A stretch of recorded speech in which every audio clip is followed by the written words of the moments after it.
নমস্কার বন্ধুরা। আজকের হায়দ্রাবাদ মানে শুধু ইতিহাসের চারমিনার বা গোলকুন্ডা না, হায়দ্রাবাদ মানে শুধুই বিরিয়ানি বা ইরানি চা না। আজকের হায়দ্রাবাদ মানে ভারতের ভবিষ্যতের এক অত্যাধুনিক শহর। আজকের হায়দ্রাবাদ মানে missile city of India. Hyderabad মানেই pharma capital of India. Hyderabad মানেই ক্লাউড কম্পিউটিং, ডেটা সেন্টার এবং সাইবার সিকিউরিটির শহর। এমনকি স্টার্টআপের শহরও এই হায়দ্রাবাদ। কিভাবে হলো ভারতের এই অন্যতম সুপরিকল্পিত স্মার্ট সিটি? চলুন বন্ধুরা, আজকে জানবো সেই গল্প।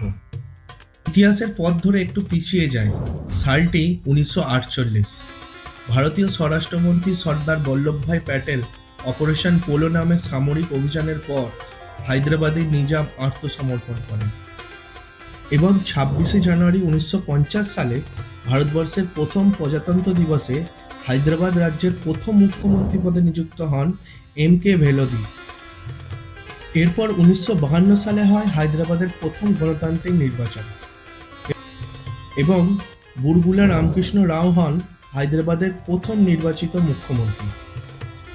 1952 থেকে 1956 সাল পর্যন্ত এই সময়কালে হায়দ্রাবাদ ছিল ভারতবর্ষের একটি সম্পূর্ণ রাজ্য। কিন্তু 1956 সালে ভারত সরকার একটি ভাষাভিত্তিক রাজ্য পুনর্গঠন আইন পাস করেন। এর ফলে বিশাল হায়দ্রাবাদ রাজ্যকে তিনটি ভাগে বিভক্ত করা হয়। প্রথমটি হলো কন্নড়ভাষী অঞ্চলকে মহীশূর রাজ্যের সাথে যুক্ত করা হয়, বর্তমানে আমরা কর্ণাটক রাজ্য নামে জেনে থাকি, এবং মারাঠি ভাষী অঞ্চলকে বম্বে রাজ্যের সঙ্গে যুক্ত করা হয়, বর্তমানে এটিকে আমরা মহারাষ্ট্র রাজ্য নামে জেনে থাকি, এবং তেলুগুভাষী অঞ্চলকে অন্ধ্র রাজ্যের সাথে যুক্ত করে তৈরি হয় অন্ধ্রপ্রদেশ। আর এই নতুন অন্ধ্রপ্রদেশ রাজ্যের রাজধানী করা হয় হায়দ্রাবাদকে।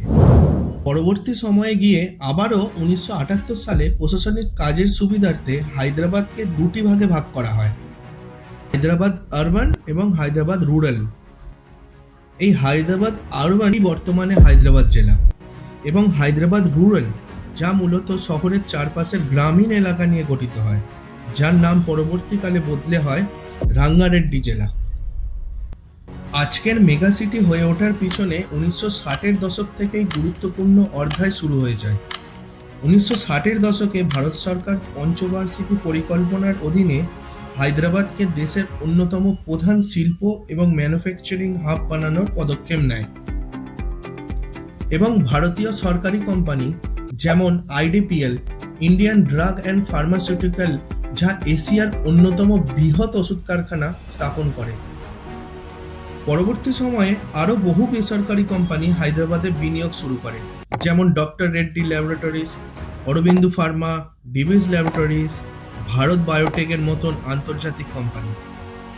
হায়দ্রাবাদ শুধু ভারতের নয়, বিশ্বের অন্যতম গুরুত্বপূর্ণ ফার্মাসিউটিক্যাল উৎপাদন এবং রপ্তানির হাব গড়ে ওঠে।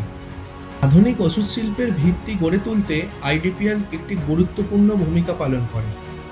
বন্ধুরা, আপনারা শুনলে অবাক হবেন, ভারতবর্ষের 65% এবং বিশ্বের 1/3 হায়দ্রাবাদ থেকেই আসে। সমগ্র ভারতবর্ষের ওষুধ উৎপাদনের প্রায় 40% এখানেই হয়।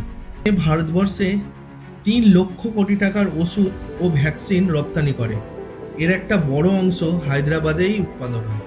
1999 সালে তৈরি হয় জেনম ভ্যালি, যা আজ প্রায় 200টারও বেশি লাইফ সায়েন্স কোম্পানি এবং 25,000-এরও বেশি বিজ্ঞানী কাজ করে। এবার আমরা জানবো Hyderabad missile city of India হয়ে ওঠার গল্প।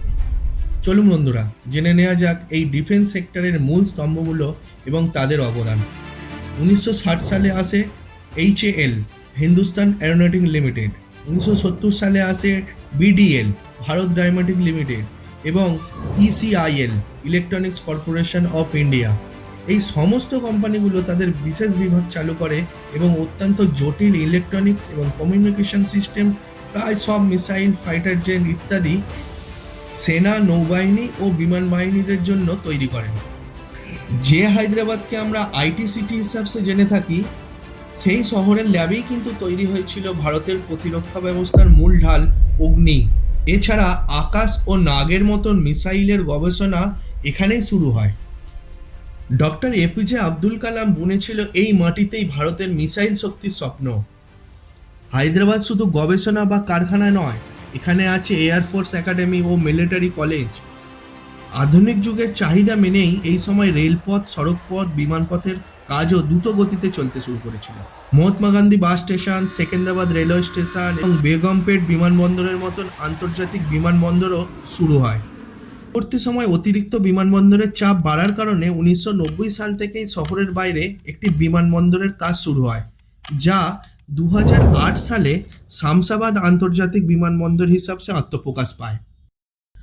1995 সালে এন চন্দ্রবাবু নাইডু মুখ্যমন্ত্রী হবার পর তিনি তথ্য প্রযুক্তি খাতে বিশেষ গুরুত্ব দেন।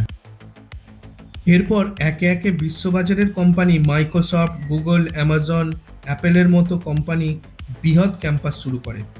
এছাড়া ভারতীয় কোম্পানি টিসিএস, ইনফোসিসের মতো হাজারেরও বেশি আইটি কোম্পানি এবং 9 থেকে 10 লক্ষেরও বেশি মানুষ কার্যরত রয়েছে। বর্তমানে 2.5 থেকে 3 লক্ষ কোটি টাকা আইটি সার্ভিসেস রপ্তানি করা হয়। ভবিষ্যতে এগিয়ে থাকার জন্য ডেটা সেন্টার, সাইবার সিকিউরিটির কাজও দ্রুত গতিতে উন্নতি হচ্ছে। আমরা আইটি, ফার্মা, ডিফেন্সের বিপ্লব দেখেছি, কিন্তু এই সফলতার পিছনে সবথেকে বড় কারণ হলো হায়দ্রাবাদের শিক্ষা ব্যবস্থা। হায়দ্রাবাদকে ভারতবর্ষের ইউনিভার্সিটি অফ সিটি বলাও চলে। এখানে আছে 25টির বেশি বিশ্ববিদ্যালয়, প্রায় 3000 স্কুল রয়েছে এবং রয়েছে প্রায় 127টি ডিগ্রি কলেজ, রয়েছে প্রায় 29টি ইঞ্জিনিয়ারিং কলেজ। এছাড়াও রয়েছে 40টিরও বেশি জাতীয় ও আন্তর্জাতিক গবেষণা কেন্দ্র। বর্তমানে হায়দ্রাবাদের সাক্ষরতার হার 83%, যা এই শহরের অগ্রগতির প্রতিফলন। ঠিক এই উন্নয়ন ও প্রযুক্তি বিপ্লবের মধ্যেই আবারও ইতিহাসের এক গুরুত্বপূর্ণ মোড় আসে।